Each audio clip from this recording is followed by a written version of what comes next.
Бо треба дочекатись, треба знайти і повернути.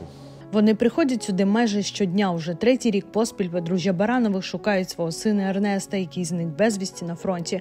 Під стінами українського парламенту вони вимагають звільнити полонених, повернути всіх, хто нині перебуває у неволі.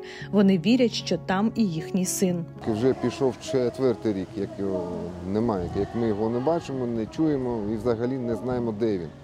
Ходимо сюди кожного дня, окрім суботи і неділі, ми стоїмо безстроково до тих пір, поки нашого сина не повернуть. Ернест Баранов народився у Кіфі, Феодосії. Ще з дитинства мав чітку проукраїнську позицію. Після окупації Криму родина виїхала до Києва. Тут хлопець закінчив військовий ліцей імені Івана Богуна, а у 2020 році підписав контракт зі Збройними силами України. Хлопець служив у 503-му окремому батальйоні морської піхоти «Барсуках». Зв'язок з ним обірвався 14 червня 2022 року. Наступного дня батьки дізналися, Ернест зник безвісті після бою на сході України. Побратими розповіли, хлопець отримав поранення і після цього його не бачили. 14 червня 2022 року Ернест позвонив нам по відеосвязі. Ми з ним дуже довго общались.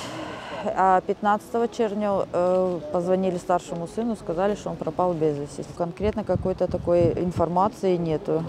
Один из извильненных в 2024 году, 28 декабря, утверждает, что он его видел в Макеевке в СИЗО номер 2. Вот это вот последняя информация в 2024 году. Крім пікетів і листів у різні державні установи, сім'я Баранових їздить на кожний обмін військовополонених, де запитує у звільнених захисників, чи не бачили вони їхнього сина в полоні.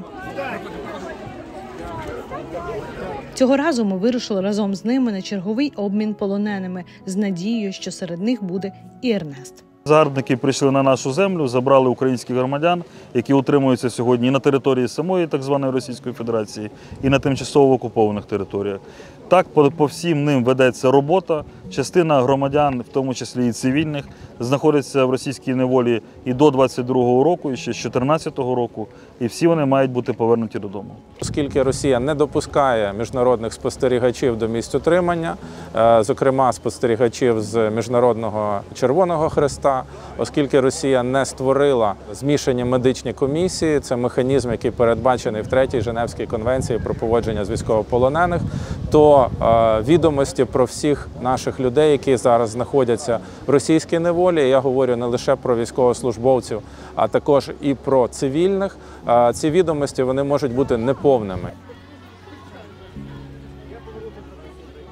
Приїхали ми на черговий обмін. На жаль, знову результат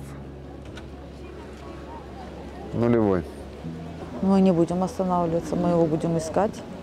Сюда приезжаем с надеждой, даже если его нет в обмене, мы показываем фотографию, фото Эрнеста, что, может, кто-то из ребят, из извильненных его где-то видел, кто-то слышал о нем, чтобы получить хоть какую-то маленькую информацию о нем.